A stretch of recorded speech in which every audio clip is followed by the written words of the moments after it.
Là một công ty trẻ với xuất phát điểm của hoạt động kinh doanh bao gồm các lĩnh vực công nghệ thông tin và truyền thông, ít ai và cả những người trong cuộc có thể ngờ sau 3 năm hoạt động, giáo dục đào tạo lại trở thành lĩnh vực chính yếu nhất. Càng không thể ngờ, Ngày Nhà giáo Việt Nam năm 2013 này lại đánh dấu một cột mốc đặc biệt của công ty cổ phần công nghệ truyền thông Tương Lai.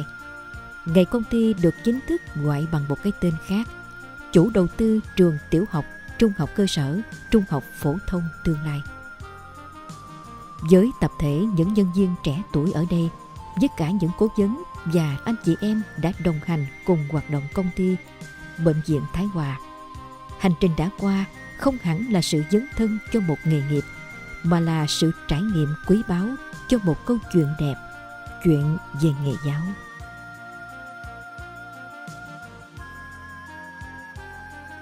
Lần đầu tiên, Bệnh viện Thái Hòa lúc bấy giờ vẫn còn đang trong thời gian xây dựng, có mong muốn tổ chức một hoạt động Dân Ngày Nhà giáo Việt Nam. Mong muốn ấy được Hội Văn học Nghệ thuật Đồng Tháp, đặc biệt là nhà thơ Hữu Nhân cùng ban giám hiệu các trường phổ thông tại thành phố Cao Lãnh, các trường cao đẳng và đại học trong tỉnh ủng hộ nhiệt tình.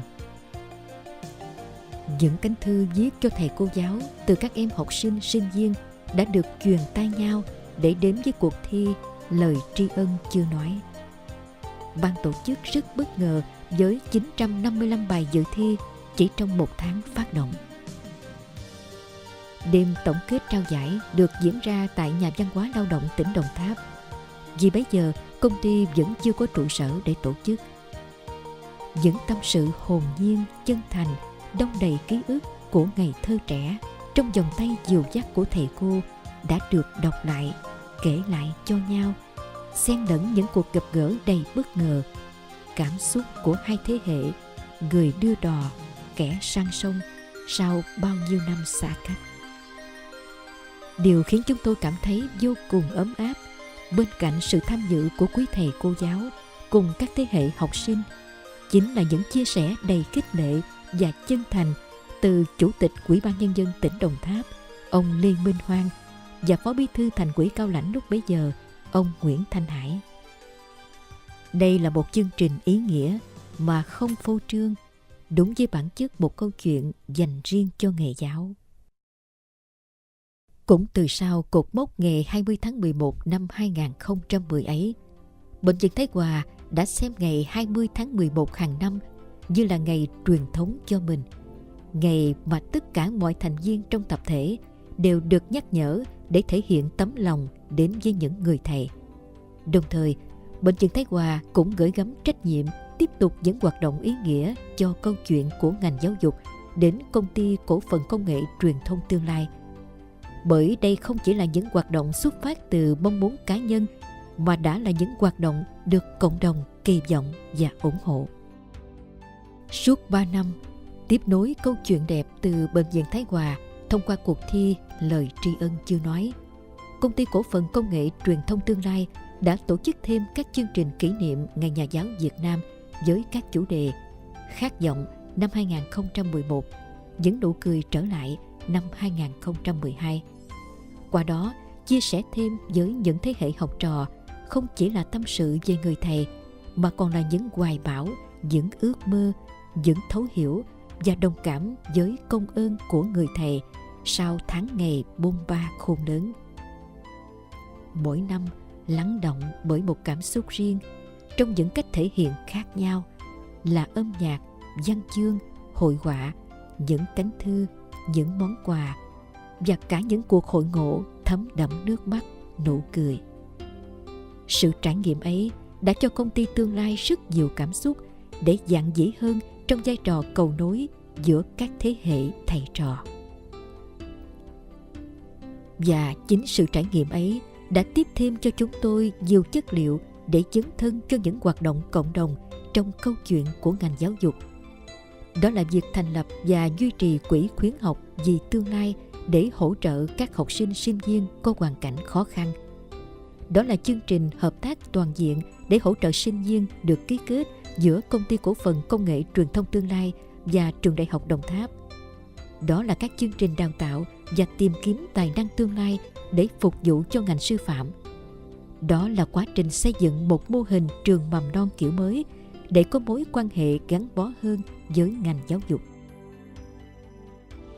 Bên cạnh nỗ lực của chính mình, chúng tôi cũng đã được các tổ chức và cá nhân khác ủng hộ nhiệt thành cả về tinh thần và vật chất. Trong đó có sự chia sẻ rất lớn của lãnh đạo chính quyền tỉnh Đồng Tháp và thành phố Cao Lãnh, cùng với lãnh đạo các sở ban ngành đối với mỗi ý tưởng đưa ra.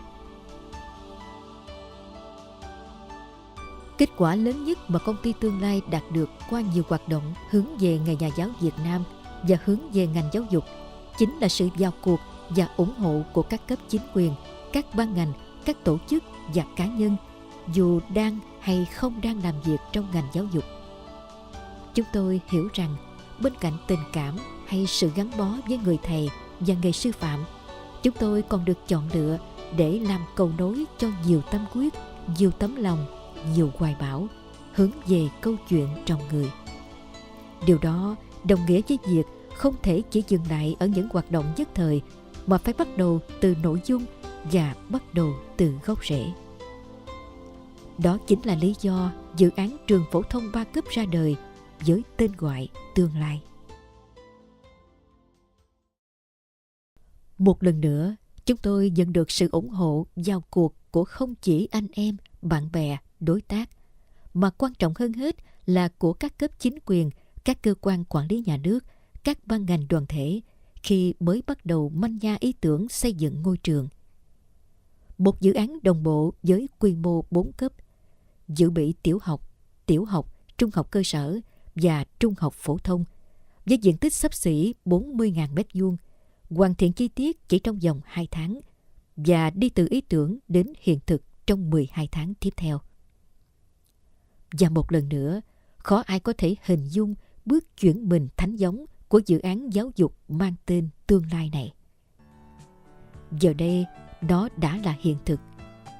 Trên mảnh đất địa linh nằm đối diện với lăng mộ cụ phó bản Nguyễn Sinh Sắc, nơi mà một năm về trước vẫn tồn tại trong suy nghĩ mọi người bằng tên gọi khu quy hoạch Phong Lan, thì trong vòng không đầy một năm nữa thôi sẽ mọc lên một công trình mới, một tên gọi mới.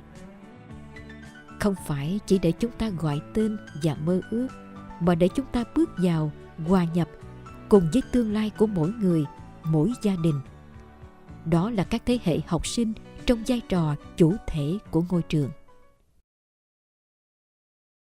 Ngày hôm nay, 20 tháng 11 năm 2013, ngày truyền thống của ngành giáo dục, công trình trường Tương Lai chính thức đón chào tất cả mọi người đến chia sẻ giờ phút thiêng liêng, lễ khởi công xây dựng công trình tâm huyết của chúng ta.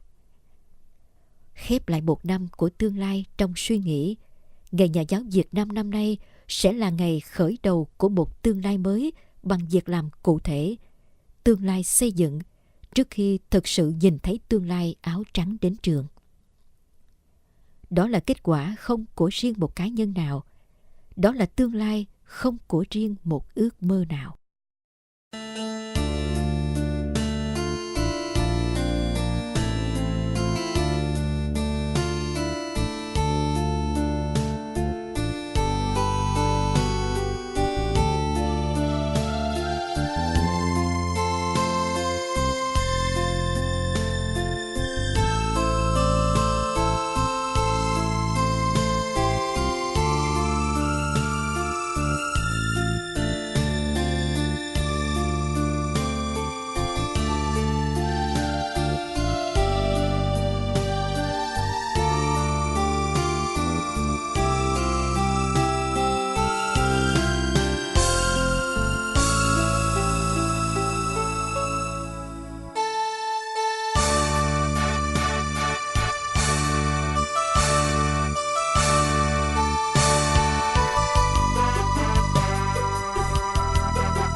Ngày hôm nay xin dành tặng cho những người thầy, những người anh, người chị, những người cố vấn, những người bạn, những đồng nghiệp của chúng tôi lời chúc mừng nhân ngày Nhà giáo.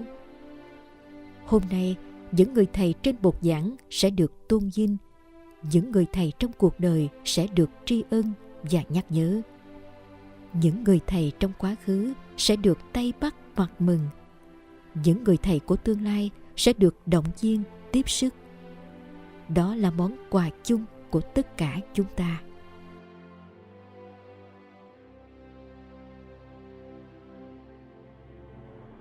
Cũng xin dành lời cảm ơn trân trọng cho sự tham dự của chúng ta trong ngày lễ đặc biệt này. Và hẹn lại nhau ở thời điểm gặp gỡ tương lai của mỗi người trên hành trình phía trước.